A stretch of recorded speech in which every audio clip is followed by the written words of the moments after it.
We choose to go to the moon in this decade and do the other things, not because they are easy, but because they are hard. If you're going to pick some place to die, then why not Mars?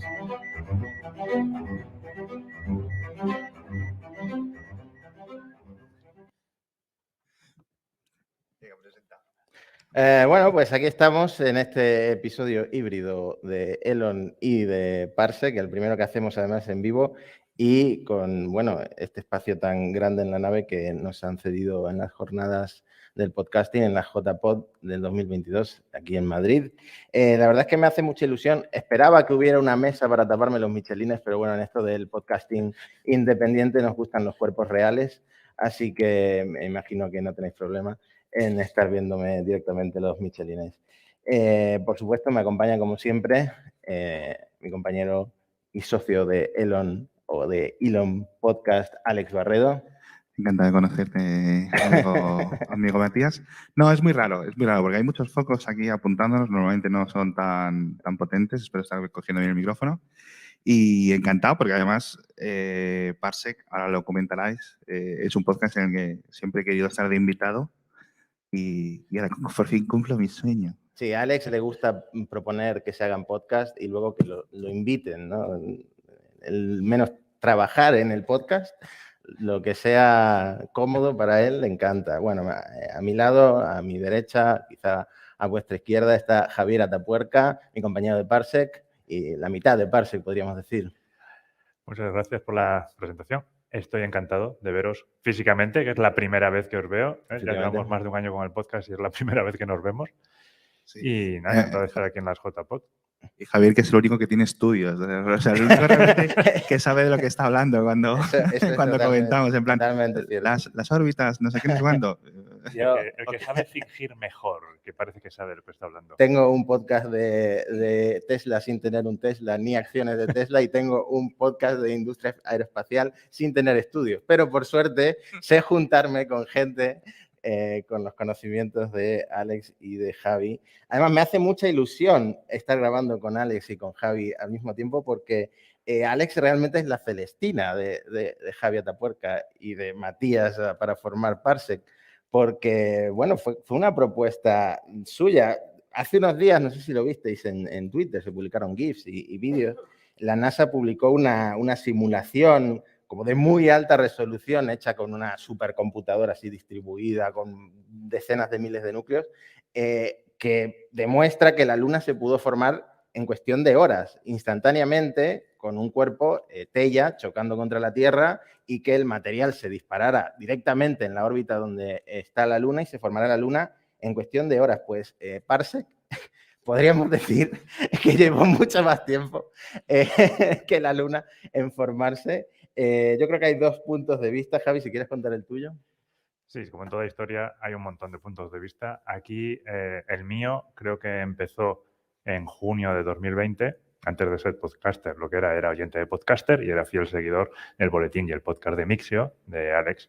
Y por junio dio una noticia de que había una misión llamada Trident con intención de ir a Tritón, a Urano y a Neptuno. Entonces, podemos decir que hiciste unos comentarios que podían matizarse un poco.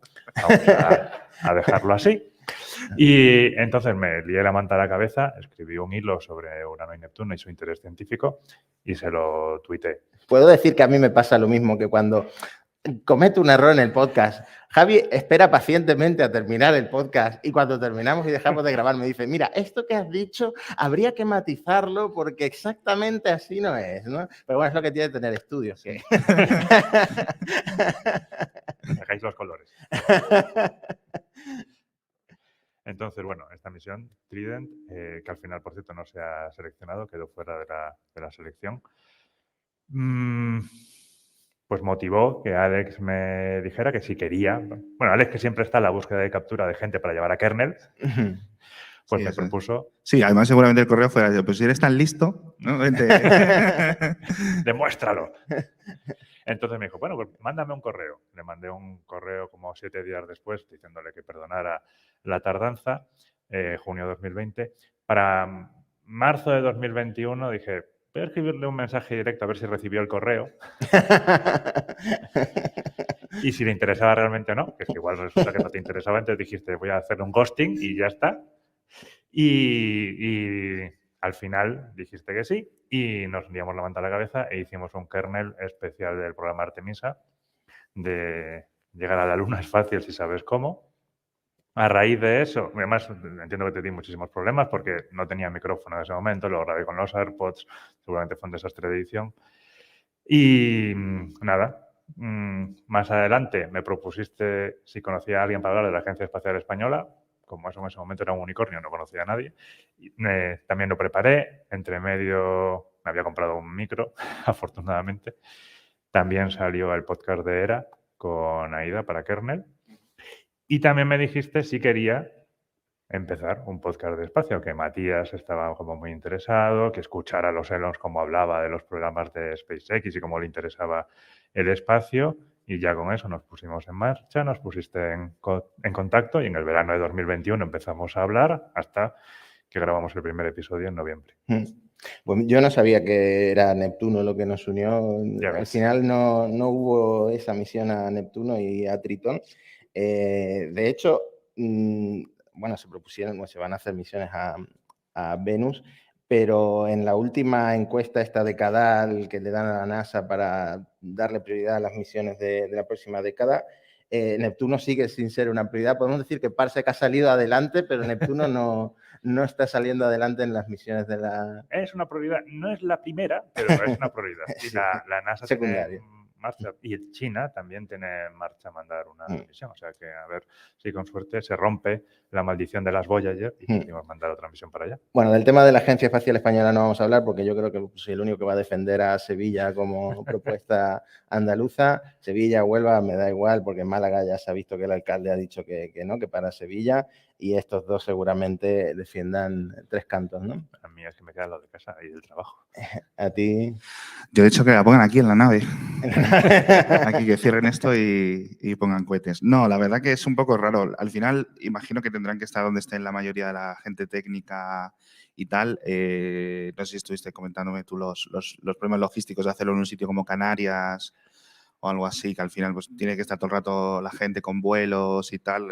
Está limitado, pero es idóneo por otros motivos. Lo suyo es un sitio continental como una Guayana, una Florida, etcétera, pero no lo tenemos, a no ser que se pongan las cosas muy mal.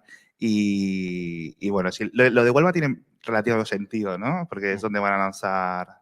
Bueno, Sevilla también tiene su historia y además tienes el AVE. No sé, yo entre Huelva y Sevilla creo que la cosa va a estar más tirando a Sevilla. Bueno, mi versión es que yo quería hacer un podcast del espacio. Sabía que era un nicho que estaba creciendo porque yo era muy fan de lo que estaba haciendo SpaceX. Sobre todo el momento Falcon Heavy aterrizando los dos propulsores laterales. Me enamoré de esta industria y decidí que quería cubrirla más a fondo, ¿no? Tanto en Gizmodo como con mi propio podcast, que es Parsec. Una cosa que quería comentar que es muy curiosa, Elon pues es del grupo del podcast más escuchado en Spotify, pero en Parsec tenemos un episodio que salta de la gráfica, ¿no? Porque es muy escuchado. A ver si adivináis por qué. Es el episodio titulado Pasito a pasito, suave, suavecito. ¿Por qué creéis que en Spotify, efectivamente, gente que intenta escuchar la canción despacito llega a ese episodio? Es un growth hack para crecer en Spotify, Sí. publicar los nombres de los títulos de los episodios con la canción del momento, ¿no? Sí, claro, estamos dando el hack definitivo para Spotify. De hecho, siempre se ha dicho, ¿no?, que que YouTube te encuentra cualquier canción. Tú buscas Aguachín Pum Pum Tan Chibir igual y YouTube te lo encuentra. Pues Spotify, el buscador es una basura, pero a nosotros como podcast nos beneficia que sea una basura. A partir de ahora, si veis episodios de Parsec que son referencias a canciones, y ese Rosalía o... Pues ya sabéis. Episodio Motomami. Ya sabéis por qué es, pero vamos a pasar, no os preocupéis, al tema de la semana, que además une a los dos podcasts, que es el tema de Starlink en Ucrania. Madre mía, otra vez Elon liándola en Twitter. Starlink, por cierto, que nadie lo niega, está siendo fundamental en la guerra para el bando ucraniano, para los ucranianos, porque no funcionan las comunicaciones con los bombardeos rusos. Tiran la fibra óptica, tiran la línea de teléfonos y los proveedores de internet satelital que no son Starlink, pues tienen muchos problemas de interferencia de señal, etcétera, y Starlink está aguantando. Dice Elon que es el único medio de comunicación, de conexión a internet que tienen en el frente los ucranianos, y de hecho están consumiendo 7 terabytes diarios, por lo menos eso era el dato de mayo, y 150.000 usuarios en Ucrania de Starlink, un despliegue que fue rapidísimo. Y, Alex, se publica esta semana, lo filtra CNN, que dicen que tuvieron acceso a los documentos, que SpaceX solicitó oficialmente al Pentágono que pagara el 100% del acceso porque ellos ya no pueden pagarlo más en Ucrania de Starlink. Sí, bueno, es un tema complicado porque faltan. Elon salió lo que decías tú en Twitter comentando, no, es que les estamos dando y nadie nos está pagando por esto y encima nos insultáis, ¿no? Como les insultó después del polémico plan de paz, entre comillas, que puso Elon en Twitter, les insultó un embajador ucraniano, etcétera. Y era en plan, pues si nos insultáis os lo cortamos, ¿no? Y es muy polémico, primero porque o sea, SpaceX en ese sentido actuó sin ningún tipo de control ni coordinación con el Departamento de Estado de Estados Unidos, envió los satélites en muchas ocasiones pagados por las propias gentes y por las donaciones. Es decir, todo el mundo que haya donado X dinero está pagando esos satélites, está pagando esos accesos y muchos están pagados por donativos y se están pagando. Entonces, esto de que lo está haciendo a coste perdido, que lo está haciendo por el amor ¿no? Pues se está demostrando obviamente que no, sino simplemente se compran en Polonia, se compran en Alemania y se llevan en coches de particulares al frente y se colabora como se puede, igual que se está colaborando con armamento y con cualquier otro tipo de posibles soluciones. Sí que ha sido uno de los grandes cambios de la guerra, pero sí es cierto que se ha hecho sin coordinación y sí es cierto que gran parte de los satélites iniciales, de esos grandes paquetes, aparte de los voluntarios, sabemos que están pagados por el Departamento de Estado o por el Departamento de Defensa, por el Pentágono de Estados Unidos y otras agencias de colaboración internacional. Entonces, que nos diga ahora que lo están haciendo gratis, que están en pérdidas, que no sé qué, sí. es una chacanada, y la filtración de la CNN tiene todas las huellas del Pentágono. O sea, el Pentágono le ha dicho esto no se puede hacer así. Y además, luego lo comentaréis, las limitaciones artificiales que Elon ha puesto en Starlink y los posibles motivos, que es el tema más oscuro.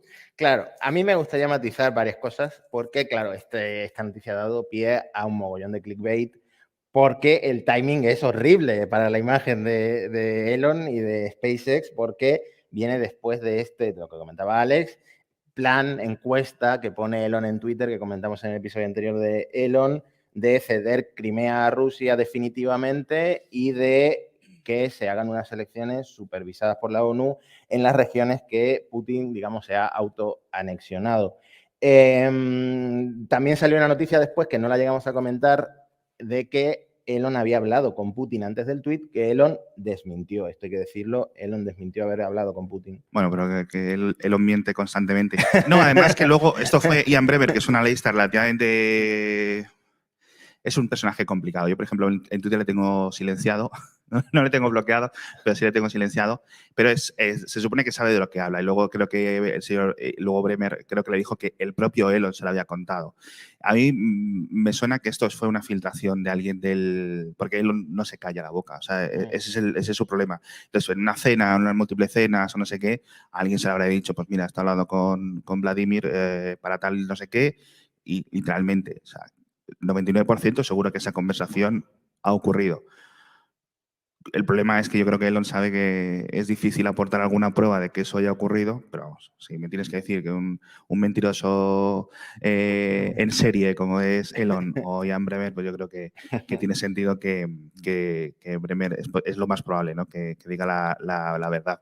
Y es muy polémico porque Elon trata las autoanexiones o esto como si hubieran sido cuestión de 2 días que hubieran entrado, y nos estamos olvidando que van cientos de miles de muertos, fosas comunes, etcétera. No es en plan, una disputa política común en los Balcanes. No, ¿vale? Entonces, que Elon trivialice así las cosas indica lo mucho que descuida todo esto.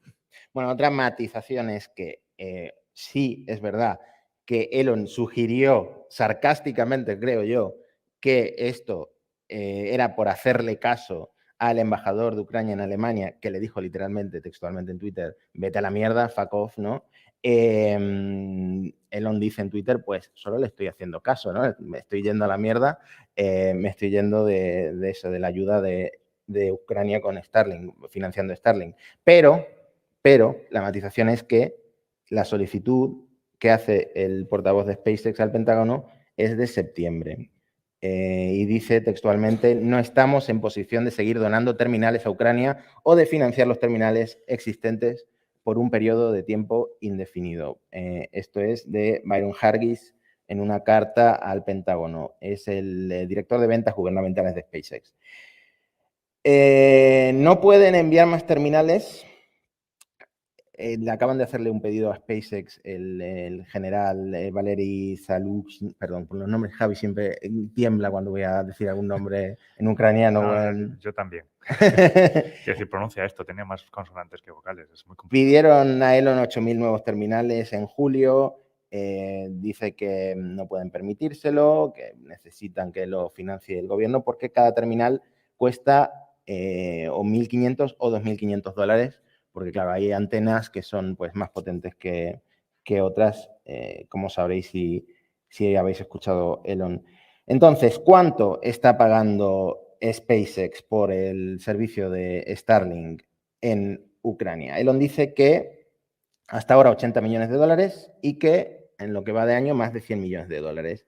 El documento este que presentan al Pentágono solicitaba 120 millones de dólares para el 2022, digamos proyectando lo que van a gastar en todo el año, y 400 millones de dólares para el próximo año. ¿Qué ocurre? Como decía Alex, realmente SpaceX está fabricando los terminales, está dando servicio, tiene que pagar pues, a las telecos para el acceso a Internet, las estaciones de tierra. Efectivamente, todo ese proceso lo tiene que hacer.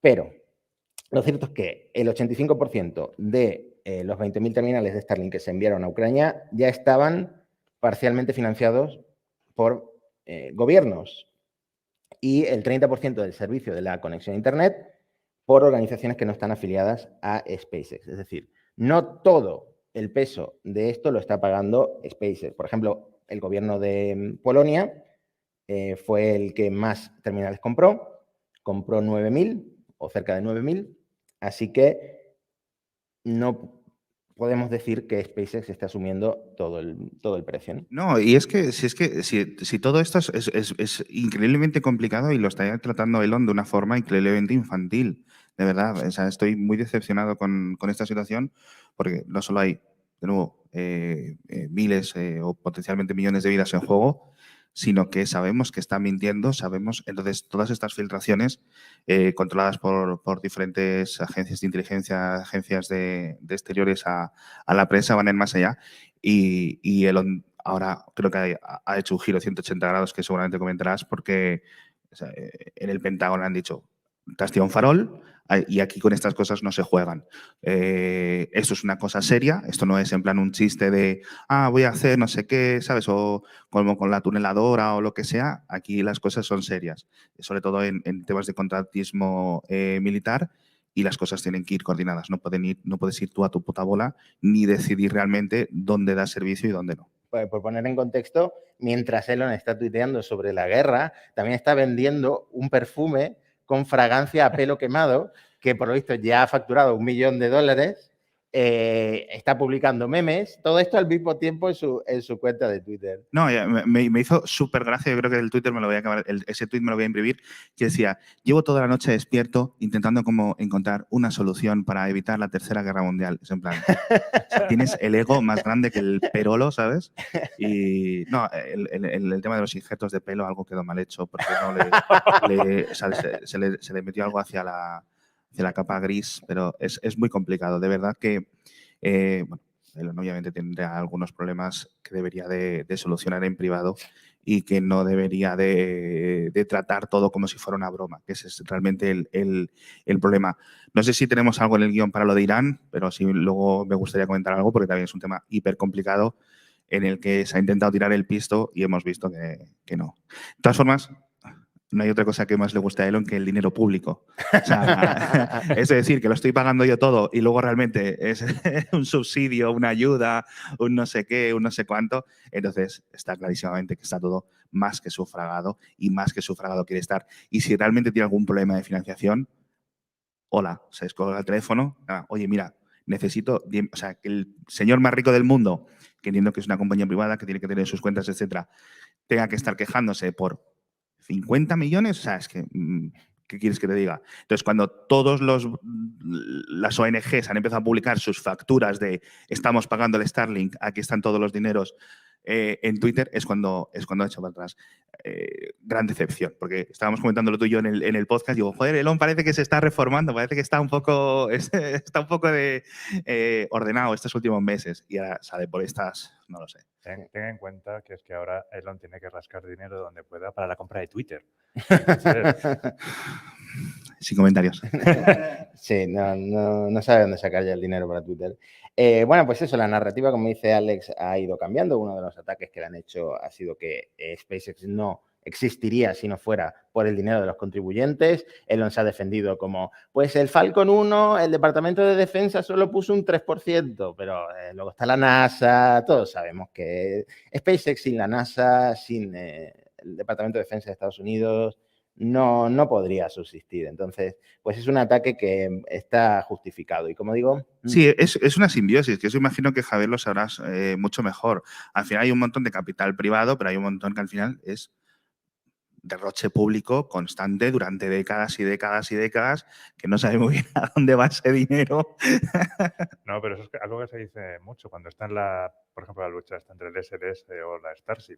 Y dice, mira lo que ha hecho una empresa privada. Sí, perdona, pero SpaceX ha recibido muchísimo dinero público. Entonces, no es solo eso, hay que tener todo en perspectiva. Bueno, y que no ha tenido pelos en la lengua para atacar textualmente, explícitamente a empresas, pues Lockheed Martin, Boeing, con esto de el dinero público. Pero es que es lo que es el modus operandi de Elon. Se siente atacado y empieza a echar balones fuera y a atacar a otras empresas. Pero, como digo, la narrativa ha ido cambiando. Elon ha estado defendiendo. No, porque aparte de esto tenemos muchos recursos en el tema del jamming de Rusia, en tener que mejorar la seguridad de los Starlink para que sigan funcionando, tal y cual. Pero bueno, lo seguían atacando y al final ocurren dos cosas. Por un lado, el viceprimer ministro de Ucrania, Mikhailo Fedorov, que por lo visto Elon está en contacto con él muy regular, o sea, muy constante. Lo defiende a Elon, dice definitivamente Elon Musk se encuentra entre los principales donantes privados del mundo que apoyan Ucrania y que Starlink es esencial para la infraestructura actual de Ucrania. Y por otro lado, tuitea Elon a tomar viento, a pesar de que Starlink todavía está en pérdidas y de que otras compañías reciben miles de millones de dólares de los contribuyentes, seguiremos financiando al gobierno de Ucrania de forma gratuita. Lo dice como corriente tintín, ¿no? Habría que poner gratuita entre comillas. Así. Gratuita entre comillas, como dice Javi. Es que es ridículo. No, o sea, claramente estos tenemos que esperar un poco a que haya algún tipo de filtración extra más, tanto incluso por la parte rusa, porque si la llamada realmente, o esas conversaciones, etcétera, ha habido esas presiones, ese es uno de los grandes problemas que hemos visto con Elon, tanto con China como con otros intereses. Cuando Elon va a estar defendiendo los intereses, en este caso, ¿no? de Ucrania a su defensa territorial, y cuando va a decir, oye, mira, pues a lo mejor estoy interesado en poner una fábrica de Tesla en Rusia, que lo hemos comentado en Elon, que era uno de los países candidatos, y entonces esto entra en se le sale el angelito y el demonio, ¿no? Y eso es uno de los grandes problemas, que cuando se decidió que iba a abrir la planta de Shanghai de Tesla, veíamos que podía ser un tema complicado, ¿no? Sobre todo por los temas de SpaceX, que son muchas veces de seguridad nacional para Estados Unidos, los conflictos están muy altos y nunca sabes muy bien por qué lado se va a tirar este señor. Entonces, es ¿cómo es? Un elemento del caos que en este tipo de situaciones no te los puedes permitir. Y ojo con Starlink, porque ahora que tienen cámara, por lo menos uno tenía cámara, puede ser un elemento militar importante para Estados Unidos, y me imagino que China iba a tener mucho que decir, ¿no? Porque ¿cuántos Starlink? Tú tenías la cuenta, ¿cuántos Starlink puede haber ya? Pues, Más de 3. ¿Más de 3? unos cuantos miles. Debe haber unos 3.000 más o menos. 3.000 más o menos. Así que imagínate, 3.000 satélites con cámara. No, creemos que no todos tienen cámara porque solo han publicado un vídeo, pero imagínate el beneficio que tiene eso pues, para el Departamento de Defensa de Estados Unidos si llegan a acuerdos con SpaceX. Hombre, esa cámara no me parecía muy... No son cámaras como las de Planet Claro. y cosas así. O sea, ojalá en el futuro, porque eso me parece uno de los temas que más va a cambiar nuestra sociedad, cuando Google Maps, tú entres en Google Maps o similares y veas en directo los coches moverse, eso yo creo que en 5, 7, 8 años lo vamos a ver. Y eso va a cambiar la sociedad por completo. Sí. Bueno, Elon, por cierto, después de este tuit ya está haciendo chistes en plan... Por supuesto. ¿Has oído hablar del agente disléxico de la KGB? Es talo secreto, en lugar de es alto secreto. Eso es una traducción mía, ¿eh? Pod secret era en inglés el tweet. O sea, ya se está tomando a broma que él puede ser un agente secreto ruso. Hablando con Kim.com, yo pensaba que Kim.com había desaparecido del mapa. ¿Este es el de Mega?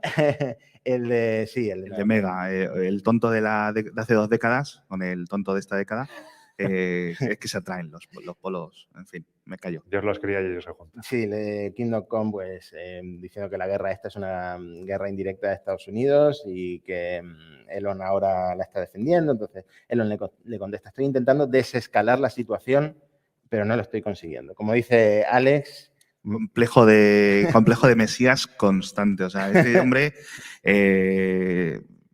yo creo que si estuviera yendo al psiquiatra o a diferentes psicoterapeutas no sería tan rico como es, porque de verdad que tiene que tener problemas. Tenemos que entrevistar a la hija, a una de las hijas que ha pasado de él, para ver realmente qué es lo que pasa en esa casa. Bueno, yo creo que podemos cambiar a otro tema un poco más alegre. Javi, ¿tienen un cliente nuevo para ir a la Luna? Todavía no han hecho la misión esta de dar la vuelta a la Luna y ya tienen planificada la segunda. Entonces, ha salido ahora a la palestra Denis Tito, del cual hablamos en el capítulo de turismo espacial, porque fue el primer turista espacial que hubo en la historia, fue a la ISS con una Soyuz, y ahora ha decidido que va a ser el siguiente de la segunda vuelta a la Luna con su mujer, Akiko.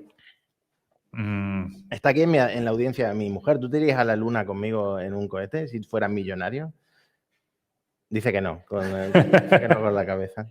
Alex, ¿tú te irías a la Luna conmigo? Yo creo que no entro en la Soyuz, pero... Pero esto es en la Spaceship, no te preocupes. En la Starship. En la Starship. No, pero yo no creo que estén las cosas para esos niveles de seguridad. A ver, que a lo mejor me monto en un coche y es mucho más peligroso, pero... No, yo en la Crew Dragon me monto mañana si hace falta, pero en la Starship hay que esperar unos añitos, yo creo. Bueno, esto está planificado. De hecho, todavía no tiene fecha. Ni siquiera el primer viaje tiene fecha. Que me perdone Denis Tito si me está escuchando, pero que a lo mejor se muere Denis Tito antes de que... un chaval no es. Ya cuando fue a la estación espacial con los rusos, ya estaba mayorcete y hace 20 años de eso. Y bueno, estará tomando suplementos y cosas así, ¿no? Como también estas fusiones de sangre de gente joven, como los Rolling Stones. Eso. Desde luego su novia me ha parecido más joven que él, ¿eh? En la foto. Sorpresa.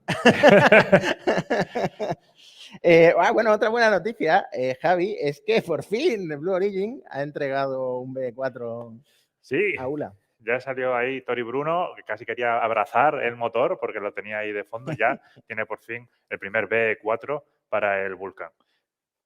Tienen ahora que ponerlos en el cohete y hasta tiene que lanzarse, pero le han dado tiempo, porque aunque se iba a lanzar para finales de año, si no recuerdo mal, se va a retrasar porque aparentemente el cliente lo ha pedido. Supongo que tampoco le viene mal, pero dice que es el cliente el que ha pedido el retraso. El cliente en este caso es Blue Origin. No, pregunto. No, era una sonda lunar, parte del programa este. Vale, el cliente que va dentro del cohete. Vale. La sonda que va a ser lanzada en el Vulcan. ¿Y estos motores son los mismos que van a ir en el New Glenn y en los Vulcan? Eso es. Vale. Los B4 van a ir en los dos. Y- Al principio van a ser solo de Blue Origin y luego los ha comercializado. ¿Por qué ha habido tantos problemas con estos motores? Realmente no lo sé, pero son complicados de hacer. Estos motores que son de metano y oxígeno, que son como los del Raptor de la Starship, del Booster, bueno, de los dos en realidad, son complicados de hacer. Es un desarrollo difícil. ¿Cuál sería la ventaja del motor de metano en lugar de queroseno? Pues la ventaja de esto es principalmente cuando tu objetivo es la reusabilidad, porque compañías como Blue Origin o SpaceX no quieren contratar a gente como Dick Van Dyke en Mary Poppins, que trabajaba de desollinador. Sí. Pues lo que pasa es que si utilizas una serie de combustibles como el queroseno, te pueden generar más hollín, más residuos sólidos, mientras que el metano es mucho más limpio, genera muchos menos residuos. Entonces, para reusabilidad, entre usos, tienes que limpiarlos mucho menos y no tienes que tener a Dick Van Dyke cantando y limpiándote los motores. Bueno, y también más limpio para el medio ambiente, me imagino. Vale. Entre comillas. Sí. Bueno, hablando de cohetes de metano, la Starship ha vuelto al full stack, ha vuelto a montar encima del Booster 7 la Starship 24. Yo no sé cuándo van a lanzar, decía Elon en noviembre. En noviembre está programado el SLS. 2023. ¿Tú confías más en el SLS? Yo creo que se lanzará antes, sí. ¿Tú confías en la Starship o en el SLS? No, yo en el SLS, porque aunque sea por desesperaciones, que sea que al próximo retraso, ya no sé cuántas veces lo he contado en el podcast diario, voy a ir yo y lo voy a lanzar yo. Una ¿Qué? pandilla de chavales de la Universidad de Deusto, o sea, a tomar por culo. Si cada minuto del coste del SLS se invirtiera en publicidad en Elon y en Parsec, Claro. estaría mejor aprovechado. De hecho, todo se donaría a la guerra de Ucrania y entonces estaría ganada. Irían las tropas ucranianas, irían ya por... Pero tendríamos nuestro salario como organización ONG, ¿no? También. Sí, como todas las ONGs. El 90% es gasto organizativo.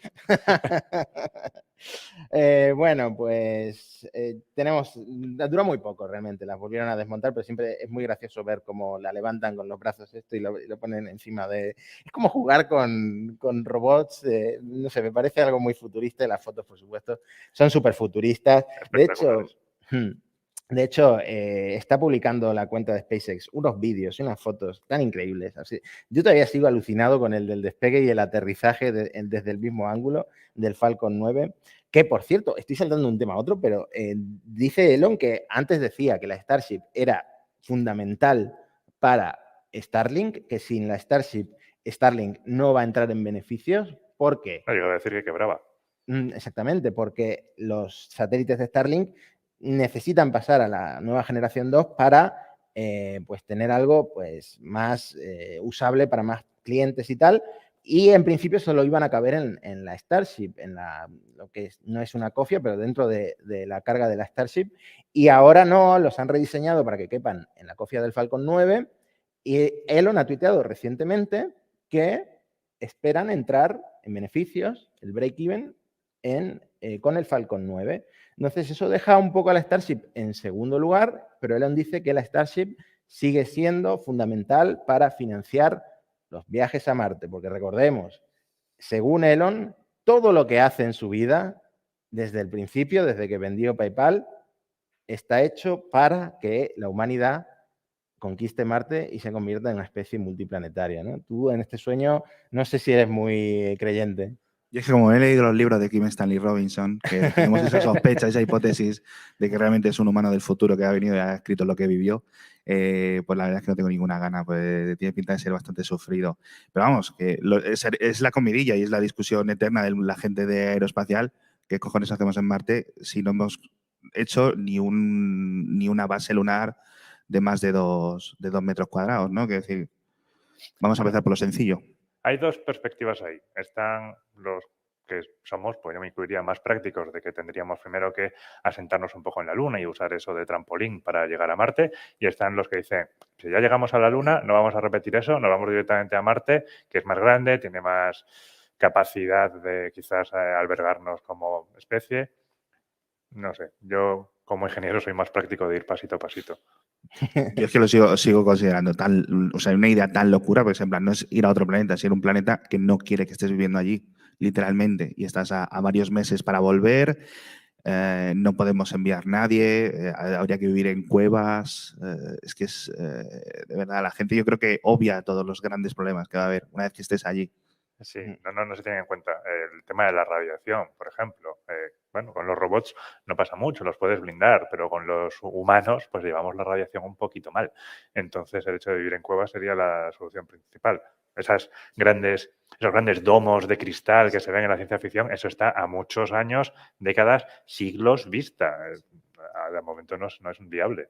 Y que no todas las historias de la gente que vaya a Marte va a tener el final feliz del marciano, de Martian. No. Probablemente gente que la palme en Marte o yendo a Marte incluso con el tema de la radiación. Así que, bueno, se vienen tiempos interesantes. Ojalá estar vivo para ver qué pasa, pero no, yo desde la Tierra lo veo. Por muy mal que estemos con el cambio climático, lo veré desde la Tierra, creo. Claro, pero luego ese es otro argumento, ¿eh? Hay gente como Caroline Porco de la NASA que decía que estamos haciendo estos grandes castillos en el espacio cuando deberíamos estar usando todos esos recursos en luchar contra el cambio climático. O sea, un planeta que sí sabemos que nos puede acoger y que nos da la vida, igual deberíamos gastar esos recursos en protegerlo y arreglarlo que en irnos a otro. Bueno, al final se pueden hacer todas las cosas a la vez, que decía, hay muchas cosas. Al final es un gasto nimio comparado con y comparas otros recursos. espacio con, por ejemplo, defensa, sí. Somos un redondeo. Sí, eso es. O sea, en plan, si cogemos el dinero que nos gastamos en el fútbol, lo pusiéramos contra el cambio climático, estaríamos a menos 5 grados ya, ¿no? Pero es una forma de hablar rara. Bueno, si queréis ver una comparación de tamaño de la Starship Super Heavy ya montada, el cohete más alto y en el futuro el más potente del mundo, Thomas Pesquet, el astronauta de la ESA, ha publicado una comparativa un poco francesa, ¿no? Porque lo compara con la Estatua de la Libertad, que fue un regalo de Francia a Estados Unidos, y con la Torre Eiffel. Así que podéis más o menos, si habéis estado en Nueva York o en París, haceros una idea del mastodonte ese que han montado allí. Sí, a medio camino entre las dos. En el sureste de Texas, ¿no? El Falcon Heavy creo que se ha retrasado unos días el lanzamiento. Ahora, ¿la fecha cuál es? La fecha es el 31 de octubre, a las 7 menos cuarto, hora del este. ¿Y eso en España? Pues hay que tener cuidado con el cambio de hora, porque lo cambiamos en horas diferentes en Estados Unidos y en España, pero creo que es más o menos a las 12 menos cuarto de la mañana. Quería preguntarte, Javi, por un tema que de hecho lo tuiteó Alex. Alex lleva diciendo tiempo que la cobertura de Starlink en Europa no va a ser completa, que el norte de Europa no va a llegar a Starlink. Esto le decían, creo que algún oyente te dijo que no era así. Pero realmente sí está pasando eso. ¿Por qué pasa eso? Ya, yo cuando vi eso dije, pero de verdad esto es una sorpresa, no lo entiendo. Quiero decir, los satélites, la mayor parte de los satélites de Starlink vuelan en una órbita de 53 grados. Eso significa que van a estar a una latitud de 53 grados como máximo. Entonces, tú tienes la cobertura del haz de tu antena, pero estás volando muy bajo. Estos vuelan a 530 kilómetros o 150 kilómetros. No tienes mucho haz, el horizonte está relativamente cerca. Entonces, nunca vas a estar mucho más alto de 55, 50 y algo grados de latitud. Los países escandinavos están por encima. Entonces, no, pero no solo los países escandinavos, en plan, la mitad de las islas británicas. Claro. O sea, Manchester, por ejemplo, podría tener algo de cobertura, pero un satélite que pase por el sur, muy lejano. Si estás en otras zonas mucho más abajo, hay países que tienen una densidad de satélites muy superior por las propias órbitas. Claro. Pero vamos, es que el problema es que cuando miras los mapas no te das cuenta de lo realmente hacia el norte que está Europa en general, ¿no? Parece que está mucho más abajo. Y lo mismo le pasa, es decir, la frontera entre Estados Unidos y Canadá, una vez que entras en Canadá, poco más no vas a tener apenas cobertura de este tipo de Starlink, a no ser que se busquen otro tipo de órbitas, que no sé cómo iría, una órbita polar, ¿cómo se podría solucionar eso? Tienen varias órbitas, ¿no? En los planes que han presentado a la FCC, creo que era, tenían el grupo 1 y el grupo 2. Ahora en el grupo 1 tienen la órbita de 53 grados y 550, que la tienen casi llena. Tienen 1470 de 1580 que quieren tener. Bueno, esto es a 10 de octubre. Ya habrán mandado 6 Falcon con más, porque estos lanzan Falcon como si fueran autobuses. Luego tienen otra de 70 grados, que ya te permitiría cubrir más, que solo tienen ahora mismo 50 satélites. Quieren tener otro casquete de 97,6 grados, que esta es la órbita heliosíncrona o sansíncrona. Es medio polar, con lo cual sí que te permitiría cubrirlo bastante. Tienen 187, que no está mal, pero no son los 1500 que tienen en la otra. Y luego el otro casquete que quieren también a 53,2. Y luego estaría, eso es la fase 1, como en las pelis de Marvel. Para la fase 2, aparte del Doctor Extraño, pues traen órbitas, pero que serían más bajas. Estarían a 300 kilómetros, 42, 48 y 53 grados, con lo cual todavía cubrirían peor latitudes altas. Claro, porque al final lo que ellos quieren es ir a donde está la población, que es donde van a estar sus clientes. Es decir, esto de que, ¿sabes? De poco sirve dar cobertura a Saskatchewan, a Laponia y no sé qué, si nadie te va a contratar Starlink allí o al Polo Sur. Bueno, Claro. yo no me enteraba de nada de lo que ha dicho Javi porque no me he quedado con los números, pero mi hermana, Muchos satélites, muchos. mi hermana Agostina vive a las afueras de un pueblo y no llegan, de hecho Movistar no sabe dónde está su casa porque no tiene una dirección y le ponen el típico módem con una SIM, ¿no? Y de ahí tira internet, pero le va muy lento porque tiene poca cobertura. Entonces yo le digo, no, tienes que contratar a Starlink porque en España realmente tenemos buena cobertura de Starlink, va muy bien Starlink. Y me pregunta, ¿cuánto? Digo, no, si solo son 70 al mes con un pago inicial de 400 euros. No, mi hermana no quiere pagar tanto. Pero realmente, si Internet fuera, por ejemplo, para mí que es vital, sí que contrataría Starlink en la casa de mi hermana del tirón. Me parece una inversión bastante buena en España. 100.000 clientes de Starlink, que se llama Starlink para autocaravanas, pero realmente yo creo que la mayoría de la gente que lo contrata es porque tiene movilidad o porque se lleva la antena. Yo me la llevaría a casa de mi suegra, por ejemplo, los fines de semana y trabajaría con el Starlink en la casa de mi suegra. Elon ya ha dicho en Twitter que a lo mejor le cambien de nombre porque no tiene sentido llamarlo Starlink para autocaravanas. También está en España, no es mucho más caro. Ahora mismo no tengo el dato, pero no sé si serán 10, 20 euros más al mes. Y poco más que contar de Starlink. Ha vuelto hace unas horas la misión Crew Dragon 4, ¿no? Estaba nuestra amiga Samantha Cristoforetti. Así es. Tuvieron un pequeño retraso por culpa del tiempo, porque aterrizan un poco en la zona este-oeste de Florida y llovía, entonces no se puede hacer la reentrada. El viernes, creo que fue el viernes, cuando hicieron la reentrada al final, y venía Samantha, después de ser la comandante de la estación espacial. Ahora ya es la segunda mujer con más tiempo en el espacio, lleva más de un año de días acumulados, 369. La que le gana es Peggy Wilson de la NASA, que lleva 666 días acumulados. El día de la bestia. Debería ir por lo menos un día más para... Sí, ¿no? Si es supersticiosa. O eso, o le gusta mucho el número. Las dos opciones hay. Y sí, la reina de los frikis ya ha vuelto a la Tierra. Fue muy gracioso luego en el viaje de vuelta porque había un vídeo que cuando se estaban desacoplando de la ISS, el segundo asiento del centro, sacó un iPad. Sí. Tenía el fondo de pantalla ahí del Falcon, lo desbloqueó y empezó a hacer fotos con el iPad por la ventana que tienen abajo de cómo salían de la ISS. Tengo entendido que luego la NASA aprovecha esas fotos para ver el estado de la Estación Espacial Internacional porque, bueno, es un ángulo nuevo, ¿no? Que pueden hacer desde la Crew Dragon. Y no sé quién sería, pero en esos asientos suelen estar los pilotos, o sea que alguien de la NASA, de los astronautas de la NASA, no Samantha, probablemente. Volviendo a la foto de la nave tras amerizar, creo que era Bob Hines. Ok, pues nada, siempre es espectacular ver el acoplamiento y también la vuelta a la Tierra y el chapuzón final de las misiones Crew Dragon. La verdad es que es una nave espectacular.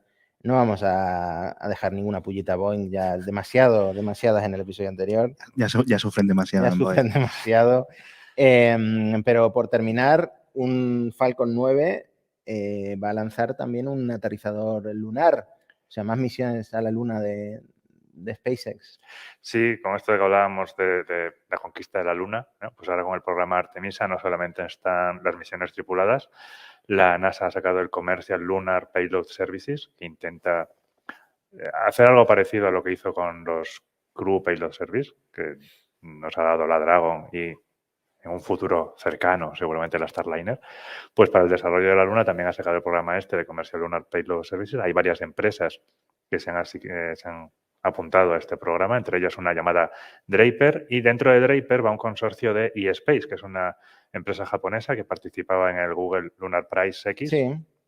De hecho, eran los que estaban más cerca, estaban a punto de ganar. Dicen que por culpa del lanzador, que obviamente no dependía de ellos, no pudieron lanzarlo en plazo y al final el premio quedó desierto.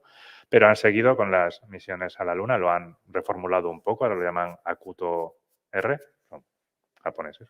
Ujú. Y la Akuto R Misión 1 se lanzará en un Falcon 9 entre el 9 y el 15 de noviembre, que debe ser la ventana de lanzamiento, y será un lander, ya directamente intentan aterrizar en la Luna, con un rover pequeñito de Emiratos Árabes Unidos que se llama Rashid, porque ahí todo se llama Rashid, el centro espacial se llama el Mohammed bin Rashid Space Center. Sí. A ver, la moraleja de esto es que cada vez confían más en el Falcon, obviamente. ¿Quién no va a confiar a estas alturas del Falcon 9 para misiones tan importantes como lunares o más allá en el espacio profundo, ¿no? Pero bueno, yo creo que con esto podemos dar por cerrado la parte de las noticias y del guión. Me llegó una pregunta para el episodio de hoy, me llegó por Twitter. Me dice David B, no sé si pronuncia B o B, perdona David. Creo que sería una buena ocasión para introducir el concepto de delta V. Javier lo ha usado en varias ocasiones, las últimas hablando de Capstone, y supongo que no todo el mundo conoce el concepto. Por supuesto, yo entiendo perfectamente lo que es delta V, tú lo mencionas muchísimo, pero explícalo para la gente que no lo entienda. Bueno, el delta, perdona si lo he usado sin explicarlo porque lo tengo muy interiorizado, ¿no? Pero el delta V es una forma de caracterizar las maniobras, ¿no? Lo que cuesta hacer una maniobra. Tú lo que tienes que hacer en el espacio es, cuando quieres cambiar de órbita, haces la maniobra en el punto en el que las órbitas se cruzan y lo que haces realmente es cambiar el vector velocidad. Entonces, partes de un vector velocidad inicial, que es la órbita en la que estás, está el vector de velocidad final, que es la órbita a la que quieres llegar, y básicamente la diferencia de vectores es el delta V, ¿no? La diferencia de velocidad. Entonces, esa es la velocidad que tienes que aplicar para cambiar de órbita. Entonces, cuando tú dices que un delta V es muy alto, ¿cómo afecta a una misión? Pues eso significa que tienes que aplicar mucho más empuje y tienes que gastar más combustible para realizar esa misión. Es una forma de medir cuál es el combustible que tienes que llevar. Tú muchas veces, o sea, la mecánica orbital y todo esto es como una de tus especialidades y muchas veces, digamos que haces, ¿cómo se dice? El perfil de vuelo de una misión o cómo se llama eso. Sí, normalmente llamamos el Delta V Budget, el Ajá. presupuesto de Delta V, literalmente, y lo que calculamos es todas las necesidades de maniobra que tiene una misión a lo largo de su vida. No habéis inventado el Google Maps aún para, ¿sabes? En plan, yo quiero ir aquí, dime la ruta. O sea, quiero decir, no sé por qué tienes que estar calculándolo tú. Yo, por ejemplo, cuando voy a casa, no le doy al botón. No hay un... Se lo podemos comentar a Google, sería muy útil luego para la popularización del espacio, pero ahora mismo no es. Os ponen anuncios luego cuando el cohete esté a mitad de camino. La maniobra es como un derrape del cohete, es como en Fast and Furious. No, me temo que no es tan espectacular. Y luego, por ejemplo, con los motores de bajo empuje que se han popularizado mucho porque necesitan mucho menos combustible, es todavía más despacio. O sea que no hay...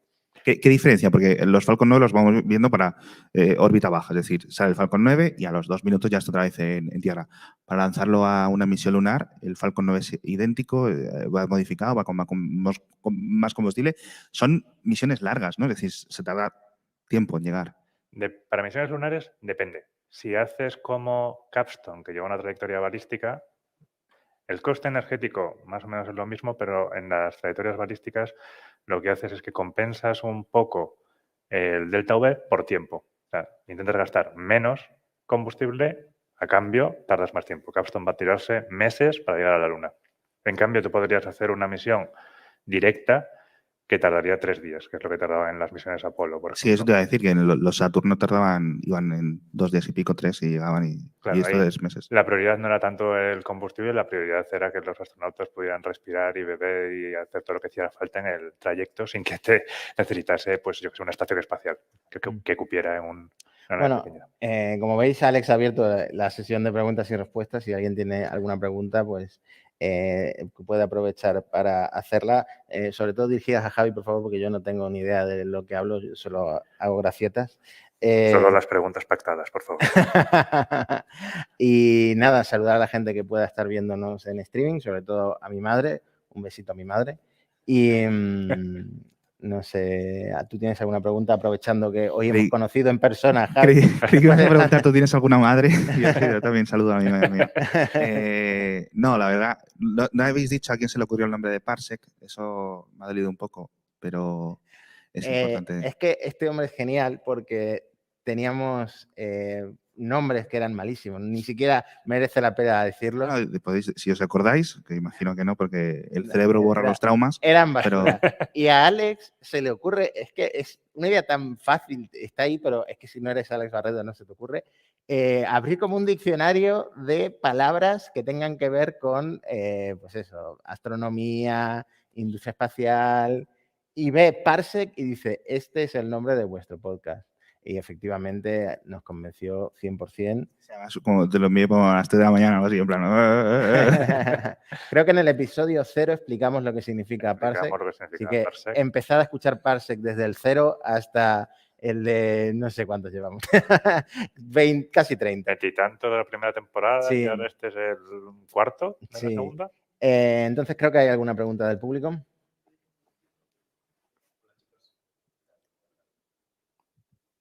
Hola, ahora sí. Hola chicos, soy Paul Rodríguez. Una pregunta. Si pudierais ir a ver un lanzamiento, cualquiera, ¿cuál sería? Contesta tú, Javier, y yo voy a pensarlo.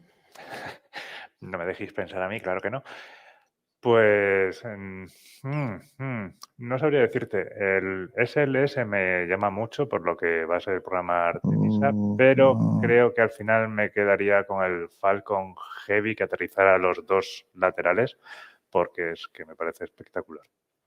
Si nos invitaran a ver el aterrizaje del Falcon Heavy desde la terraza esta que tiene la NASA en Cabo Cañaveral, obviamente sería un buen aterrizaje, pero yo quiero tirar por la Starship Super Heavy, ese cohete tan gigantesco, ese entorno tan extraño, ¿no? Ahí en Texas, esa fábrica al aire libre prácticamente. Ya no tan al aire libre, ¿eh? Ahora, hoy en día es una fábrica hecha y derecha. Y seguramente el primer despegue acabe en fuegos artificiales, que es una cosa que también tiene que ser bonita de ver. Voy buscando otro presentador, por si acaso. Sí, espero que no falle el sistema este de aborto que hace autodestruirse el cohete, porque entonces ya sí que no lo contamos, ¿no? Sí, está cerca de un cohete tan grande que explote, no sé, te lo recomiendo. Desde el punto de vista profesional, no te lo recomiendo. Mínimo. Los franceses son muy listos, directamente los lanzan desde otro continente, por lo que pueda pasar, ¿no? Mira, yo tengo una respuesta múltiple, como en las autoescuelas. Primero, me gustaría muchísimo ver lanzamientos, como has hablado en general, los de Speed Launch, estos nuevos de la centrifugadora. Eso creo que va a ser algo revolucionario. Y luego me voy a poner Patriota y los de los Miura, sobre todo el Miura 1, el Miura 5 en el futuro, que no debería estar muy atrás. Yo creo que eso va a ser algo increíble y algo que no se ha hecho en España desde nunca, ¿no? ¿Verdad, Javier? Bueno, lanzamientos de este calibre que no sean militares. No. Hubo algunos estudios en el INTA de lanzadores, pero nada como el Miura 5. Llevamos haciéndole la pelota a Raúl Torres para que nos invite al lanzamiento del Miura 1. 3 episodios por lo menos. No, pero vamos yo o sea, yo al lanzamiento del Miura 1 yo voy a ir. O sea, quiero decir, es en Huelva, que es coger el coche y llegas y te pillas un Airbnb o duermes en el maletero o lo que sea. De verdad que, o sea, yo eso vamos a ir, así que organizaremos algo y va a ser un momento muy emocionante o emotivo. Y yo creo que cuando estandaricen el tema de lanzamientos más regulares, etcétera, están en una etapa como SpaceX con el Falcon 1, más o menos, o cuando están desarrollando el Falcon 1. Y yo creo que el Miura 5, si todo sale y yo creo que tienen grandes profesionales en PLD, va a ser un pepinazo si consiguen encontrar una serie de clientes suficientes como para ir haciendo cada vez más lanzamientos, que puede ser muy importante para asentar la industria.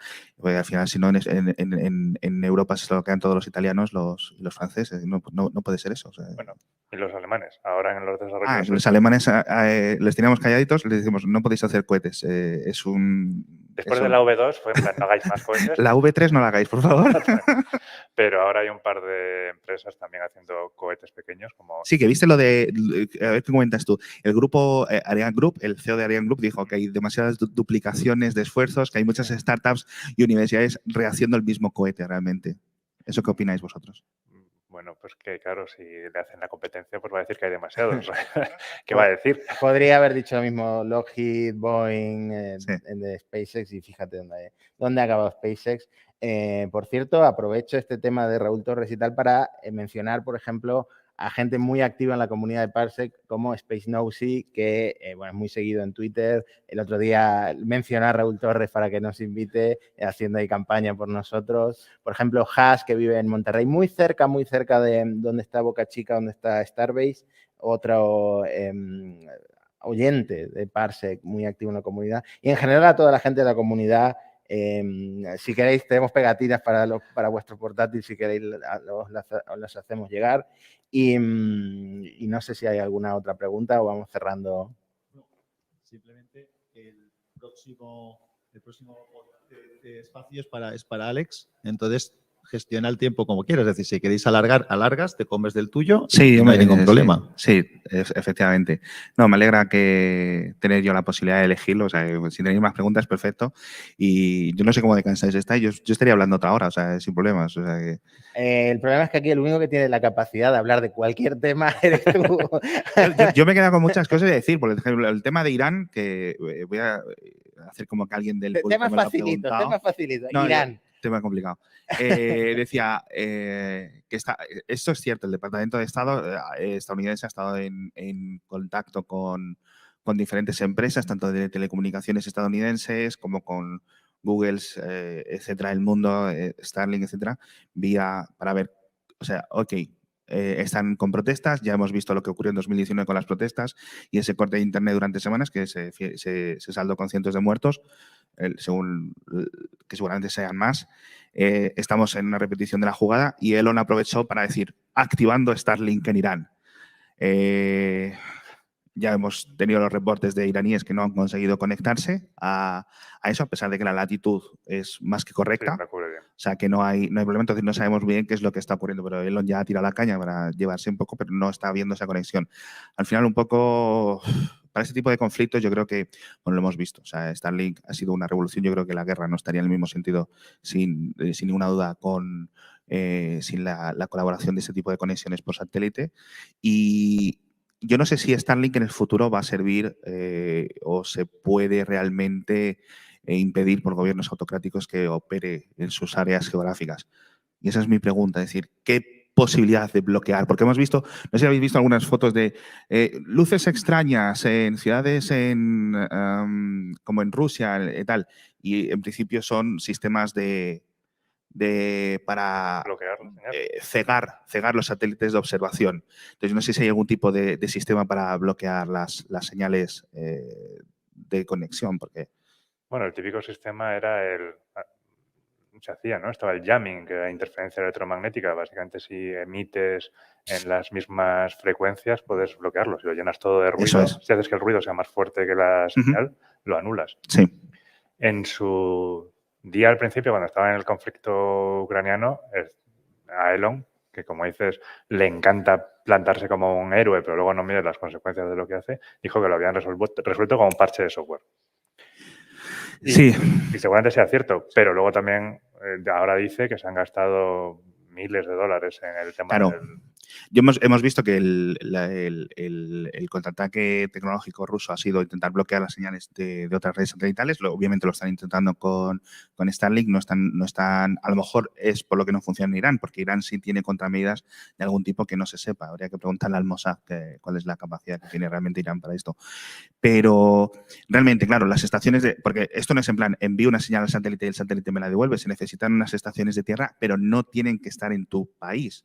Prefiero, por ejemplo, en el caso de Corea del Norte, si yo, por ejemplo, metemos una señal de Starlink y la estación de tierra está en Japón o está en Corea del Sur, dentro de Corea del Norte, ¿alguien podría tener una conexión normal?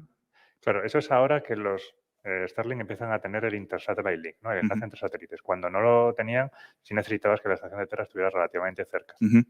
Ahora que lo tienes, si tú puedes enviar la señal al satélite, se va redirigiendo por los distintos satélites hasta una estación de tierra y sale ya no está en tu Sí. país. Entonces, uno de Corea del Norte, sí, podría hacerlo. Probablemente como detecten que tengas una antena de esas, pues eres Sí. candidato a la fusilación. Pero en principio sí, podría sacarte de todos los bloqueos que puedan Ujú. tener. De hecho, China ya ha hecho alguna declaración de que constelaciones como la de Starlink son objetivos estratégicos. Sí. No, o sea, va a ser un conflicto brutal y eso es lo que comentamos al principio. Si en algún momento hay algún tipo de protestas apoyadas por esto, ¿no? Estamos empezando a meter camiones llenos de Starlinks por algún tipo, ¿no? Por algún tipo de insurgencia, etcétera, dentro de China. ¿Cómo va a responder China? Una cosa es que tiene las respuestas técnicas, que es lo que dices tú, intentar bloquear esta señal desde cerca es decir, básicamente un camión que envíe en esa frecuencia y bloquee, ¿no? Y además son relativamente fácil de detectar la posición de las antenas. Es decir, tú puedes saber más o menos dónde hay alguien enviando y recibiendo de Starlink, ¿no? Entiendo que sí, estás emitiendo y Claro. emites una cierta potencia para que llegue al satélite, con lo cual eso se puede detectar. Sí. Y entonces, claro, quedaría ese plan, ok, sabemos que hay, me lo imagino, ¿no? Un caso hipotético, 1000 personas o medios de comunicación que están utilizando Starlink para evadir los bloqueos de Internet en China o en el país que sea. Y Elon puede literalmente decir, en este área geográfica desactivo el satélite cuando esté pasando, ¿no? Si no lo hace, el gobierno chino puede decir, bueno, pues si el satélite no se cierra, la fábrica esta que tienes aquí tan bonita también se va a cerrar, ¿no? Es un poco el problema. Es decir, ese problema no lo tiene Boeing, no lo tiene Raytheon, no lo tiene Lockheed Martin, no lo tienen todas estas grandes compañías porque al final simplemente están trabajando dentro de la esfera del Pentágono. Es un problema, yo creo, grave. Otra pregunta, Javier, sobre esto. Se ha hablado de cambiar, digamos, un espectro electromagnético hacia arriba y hacia abajo por comunicación láser. ¿Es mucho más complicado? ¿Es posible? ¿Factible? Es posible y hay estudios de eso, se han hecho varias demostraciones. Tienes el pequeño problema de que un día nublado no vas a tener comunicación. Sí. Entonces no es tan útil como, sobre todo en conflictos militares, que tienes que tener una comunicación asegurada todo lo que puedas, pues el óptico es más rápido, tienes mayor ancho de banda, pero en día nublado no puedes comunicar. ¿Y las antenas serían más complicadas de hacer? Básicamente, no necesariamente. Son láseres, tienes que tener un poquito mejor apuntamiento, porque obviamente va a ser un rayo más fino, con lo cual es tecnológicamente un poco más avanzado, pero no es algo imposible. ¿Más fácil de detectar? Es decir, no necesariamente. Los láseres en realidad solo ves el punto de llegada, ¿no? A no ser que tengas humo y tal, que tú sí que puedes ver el láser. Entonces, pues salvo que no tengas... si es un día de niebla, te van a detectar. Si no, pues no debería haber riesgo. Es que ese es el problema que tengo yo con Elon, porque es el Tony Stark de la vida real y todo eso, y hay un montón de cosas que está tan cerca si realmente no tuviera estos conflictos, tanto internos como externos, para poder conseguir. O sea, esto es una locura. A mí me dices que Starlink va a funcionar tan bien como está funcionando, no me lo creo. O sea, me río en tu cara porque hemos tenido mucho pesimismo, mucho escepticismo también con un montón de cosas como con Neuralink, etcétera, que sabemos que son cosas adecuadas, pero el desarrollo de Starlink yo creo que ha sido mucho mejor y mucho más rápido de lo que pensábamos. Pero porque es la única empresa que puede hacerlo, porque es la única empresa que despega y aterriza. Sí. Pero aún así yo pensaba que no iba a ser tan rápido ni tan importante. Quiero decir, ya sin contar el tema de Ucrania, es decir, tú imagínate que eres un disidente chino, aquí estás viendo que hay un hueco de esperanza para en el futuro tener un tipo de conexión que no esté censurada completamente, ¿no? Me permito preguntar yo también. Si es que me ha llamado la atención lo que has comentado de lo del láser, por dos cosas. La primera, yo pensaba que al día nublado y tal, que la niebla y todo eso sería transparente a un haz láser. Entiendo que no, por lo que has dicho. Y lo segundo, lo que sí que creo que será mucho más sencillo es de bloquear la señal, porque la señal es una conexión directa entre dos puntos, cualquier cosa que metas en medio, si localizas por dónde pasa, lo deberías de poder cortar. ¿O me equivoco? Vale, es fácil en teoría, pero tienes que poner algo ahí y luego es una señal que se está moviendo, porque los satélites, al menos todos estos están en baja órbita, van bastante rápido. Entonces, claro, tú tienes que ir siguiendo el satélite con el láser y luego pasar al otro. Ese pasar al otro es bastante rápido. Para volver a bloquear esa señal tendrías que moverte hasta ahí. A no ser que tengas un dirigible muy grande con un champiñón, pero también es complicado. O sea, se podría bloquear, yo creo, muy fácil, obviamente, si sabes dónde está la antena. Sí. Pero si sabes dónde está la antena, le das una patada a la antena y ya está. ¿Sabes? O una máquina de estas de humo de discoteca, se la empiezas a echar y ya está, la has bloqueado. Máquinas de humo en China tienen muchas. O sea que... A mí lo que me extraña es que Elon sea tan pacifista cuando puede mandar miles de Tesla Optimus, de robots, a la guerra, al frente. Obviamente ayudados por soldados porque no pueden andar muy bien. Un soldado detrás con un palo de fregona moviendo el Optimus, ¿no? Usándolo de escudo antibalas. O sea, es increíble. Realmente el potencial, lo hemos comentado Matías y yo 1000 veces. Una de las cosas buenísimas que hace Elon es poner al cargo del día a día de las empresas a gente que lo hace muy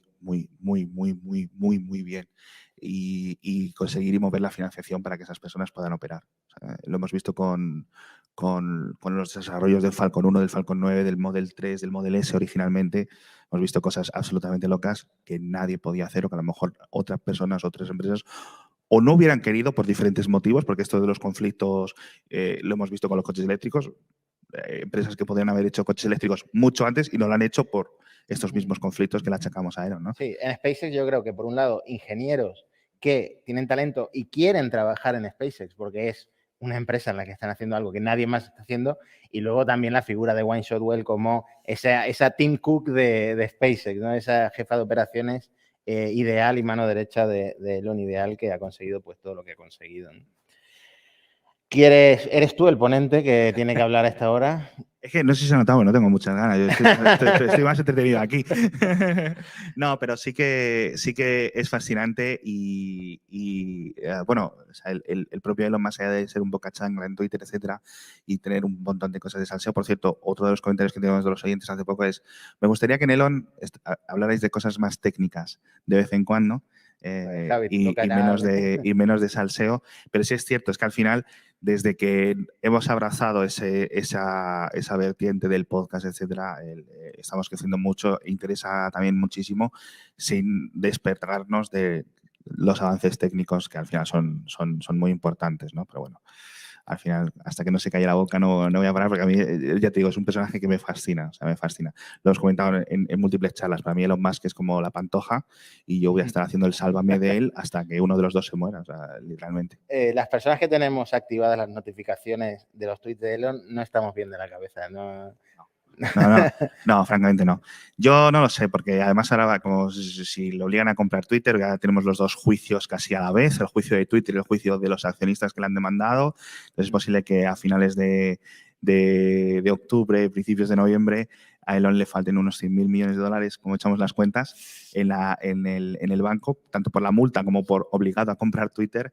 Y sería, bueno, pues algo bonito de ver y de visualizar.